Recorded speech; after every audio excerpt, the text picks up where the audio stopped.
السلام علیکم ورحمۃ اللہ وبرکاتہ۔ حامدا ومصلیا اما بعد، اعوذ باللہ من الشیطان الرجیم، بسم اللہ الرحمن الرحیم۔ قال یا بنی لا تقصص رؤیاک علی اخوتک فیکیدون لک کیدا ان الشیطان للانسان عدو مبین۔ اللہ سبحانہ و تعالیٰ کا ارشاد ہے کہ انہوں نے کہا کہ اے میرے بیٹے، تم اپنے خواب کو اپنے بھائیوں کے پاس بیان نہ کرنا، ورنہ یہ تمہارے لیے سازش کریں گے، اور بے شک شیطان تو انسان کا کھلا ہوا دشمن ہے۔ محترم حاضرین، آپ جانتے ہیں کہ معاشرہ یا نیک معاشرہ کب بنتا ہے؟ معاشرہ اچھا اور نیک اس وقت بنتا ہے جب لوگوں کے دل صاف ہوتے ہیں، لوگوں کی زبانیں درست ہوتی ہیں، اور خصوصی طور پر لوگوں کے دل لوگوں کے راز کے مسئلے میں قبرستان ہوتے ہیں۔ لوگوں کا دل، جیسے کہ کہا جاتا ہے کہ ان قلوب الاحرار مقابر الاسرار، کہ جو انسان تندرست ہے، انسان صحیح منہج عقیدے کا ہے، اس کا دل راز کا ایک قبر ہوتا ہے جس میں سارے راز ہوتے ہیں۔ راز کی باتوں کو راز میں رکھنا یقیناً ایک عظیم عمل ہے، اخلاق کا بڑا حصہ ہے۔ یہاں پر اللہ تعالیٰ نے حضرت یعقوب اور حضرت یوسف علیہ السلام کا ذکر کیا۔ باپ نے بیٹے کو نصیحت کرتے کہا کہ یہ جو خواب آپ نے دیکھا ہے اس کو راز میں رکھنا، اسے اپنے بھائیوں کو نہ بتانا۔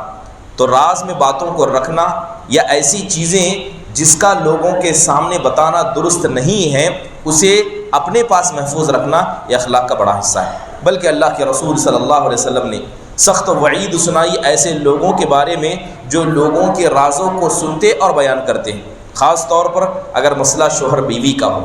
آپ فرماتے ہیں ان من اشر الناس عند اللہ منزلۃ یوم القیامہ، کہ بے شک قیامت کے دن اللہ کے نزدیک سب سے بری حالت میں وہ شخص ہوگا جو اپنی بیوی کے پاس جاتا ہے اور پھر اس کے جو راز ہیں، اس کے جسم کے جو عیب ہیں لوگوں کے سامنے بیان کرتا ہے۔ تو یقیناً یہ اخلاق کا ایک بڑا فساد ہے۔ راز میں رکھنے کا مطلب یہ ہے کہ جب مجلس میں کوئی گفتگو ہو تو جو گفتگو چند لوگوں کے درمیان ہوتی ہے، اس مجلس کی باتوں کو امانت رکھنا یہ بھی ایک راز ہے۔ آپ نے فرمایا اذا حدث الرجل بالحدیث ثم التفر فہی امانہ، کہ جب ایک آدمی کسی بات کو مجلس میں کہے اور مجلس سے پلٹ جائے تو وہ بات امانت بن جاتی ہے، اس بات کو لوگوں کے سامنے پھیلانا درست نہیں ہے۔ یہی وجہ تھی کہ صحابہ اکرام رضوان اللہ علیہم اجمعین یہ بہترین رازدار تھے۔ اللہ کے نبی سے کسی بات کو سنتے اور آپ منع کرتے تو کسی کی کیا جرأت کہ اپنے راز کی بات کو کسی غیر کو کہیں۔ حضرت عمر بن خطاب رضی اللہ عنہ کے تعلق سے آتا ہے کہ جب ان کی بیٹی کے شوہر حضرت حنیس بن حذافہ السہمی رضی اللہ عنہ کا انتقال ہو گیا، یہ بدری صحابی تھے، بدر میں تھے، بعد میں انتقال ہو گیا۔ تو جب حضرت عمر کے داماد کا انتقال ہوا تو حضرت عمر نے اپنی بیٹی کا رشتہ سب سے پہلے حضرت عثمان پر پیش کیا، کہا کہ اگر آپ چاہیں تو میں بیٹی کی شادی کروا دوں۔ حضرت عثمان نے کہا کہ میں سوچ کر بتاؤں گا، لیکن کوئی جواب نہ دیا۔ پھر حضرت عمر اپنی بیٹی کا رشتہ لے کر حضرت ابوبکر کے پاس گئے اور کہا کہ آپ چاہیں تو میں اپنی بیٹی کا نکاح یعنی حضرت حفصہ کا نکاح آپ سے کر دوں۔ حضرت ابوبکر نے کہا کہ میں بھی سوچ کر بتاؤں گا۔ کچھ دن گئے، حضرت ابوبکر نے کوئی جواب نہ دیا، یہاں تک کہ خود آگے بڑھ کر اللہ کے رسول نے حضرت حفصہ کا رشتہ مانگا۔ حضرت حفصہ رضی اللہ عنہا کی شادی اللہ کے رسول سے ہو گئی۔ جب شادی ہو گئی تب حضرت ابوبکر حضرت عمر کے پاس گئے اور کہنے لگے کیا وہ وقت یاد ہے جب تم نے حفصہ کا رشتہ مجھے پیش کیا تھا اور میں نے تمہیں کوئی جواب نہیں دیا تھا؟ کہا کہ ہاں یاد ہے۔ تو حضرت ابوبکر کہنے لگے کہ ایک راز کی بات تھی جو میں نے تم سے چھپائی تھی، وہ بات یہ تھی کہ جب تم نے مجھ پر رشتہ پیش کیا اس سے پہلے اللہ کے رسول نے حضرت حفصہ کا ذکر کیا تھا، تو میں سمجھ گیا تھا کہ آپ شادی کرنا چاہتے ہیں، لیکن میں اس وقت کہہ نہیں سکتا تھا کیونکہ وہ بات میرے اور اللہ کے رسول کے درمیان کی تھی، لہذا میں نے اس کو نہیں بتایا۔ جب شادی ہو گئی تو لیجئے میں نے راز کو کھول کر آپ کے سامنے رکھ دیا۔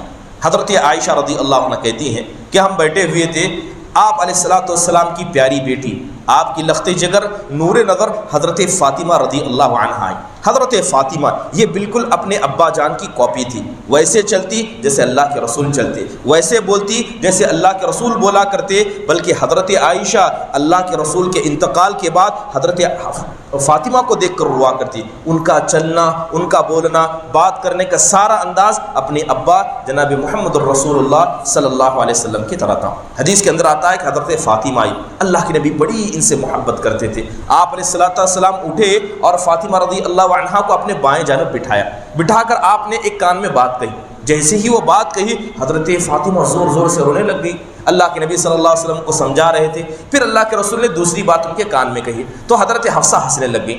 حضرت فاطمہ رضی اللہ عنہ ہنسنے لگی. معاملہ ختم ہوا تو حضرت عائشہ نے پوچھا کہ باپ بیٹی کے درمیان میں یہ باتیں کیا ہو رہی تھی؟ تو حضرت فاطمہ کہتی ہیں کہ یہ راز کی باتیں ہیں، میں کبھی کسی کو نہیں بتاؤں گی.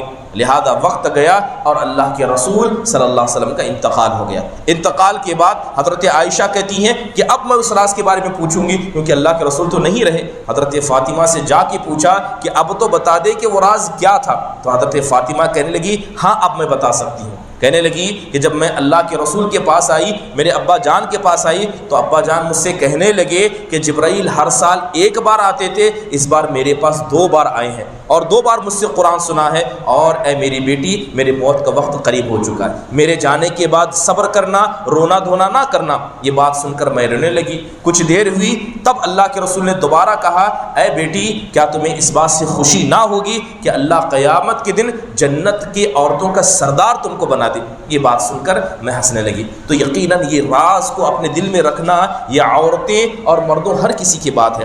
اسی طرح حضرت انس بن مالک رضی اللہ عنہ چھوٹے بچے تھے. اللہ کے نبی نے کسی کام کے لیے بھیجا.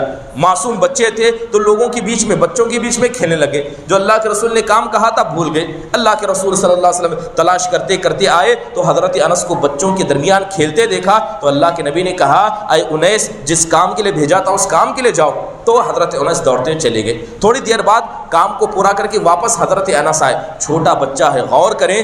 بچوں نے پوچھا کہ اللہ کے رسول نے تمہیں کیا کام دیا تھا؟ تو کہنے لگے کیا تم مجھے ایسا سمجھتے ہو کہ اللہ کے رسول کی راز کی باتیں میں تم کو بتاؤں گا؟ ہرگز نہیں بتا سکتا. وہ میرے اور اللہ کے رسول کے درمیان کی بات تھی. یہ رازداری عورتوں کے اندر، بچوں کے اندر، صحابہ کے درمیان موجود تھی. اسی لیے آپ نے ایک صحابی کا نام سنا ہوگا جنہیں حذیفہ بن یمان رضی اللہ عنہ کہا جاتا ہے. یہ اللہ کے نبی کے رازدار تھے. اللہ کے نبی کے رازدار تھے. اللہ کے نبی نے نام لے کر بتایا تھا کہ کون کون منافق ہیں. یہاں تک کہ جب حضرت عمر کے وقت آیا تو حضرت عمر جاتے اپنا ہاتھ حذیفہ رضی اللہ عنہ کے ہاتھ میں رکھتے اور کہتے تمہیں اللہ کی قسم ہے یہ تو بتانا کہیں اللہ کے نبی نے منافقوں میں میرا نام تو نہیں بتایا ہے. مگر اس کے باوجود بھی حضرت حذیفہ رضی اللہ عنہ نے کبھی ان باتوں کو نہیں بتایا. تو ضروری ہے کہ اگر اپنے آپ کو مسلمان کہتے ہیں تو رازدار بنے. بڑا افسوس ہوتا ہے معاشر کو دیکھ کر، کسی کے گھر کی بات آئی جیسے سنی فوراً دوسروں تک پھیلا دیا. کسی کی بیوی نے ایسا کیا، کسی کے بچے نے ایسا کیا،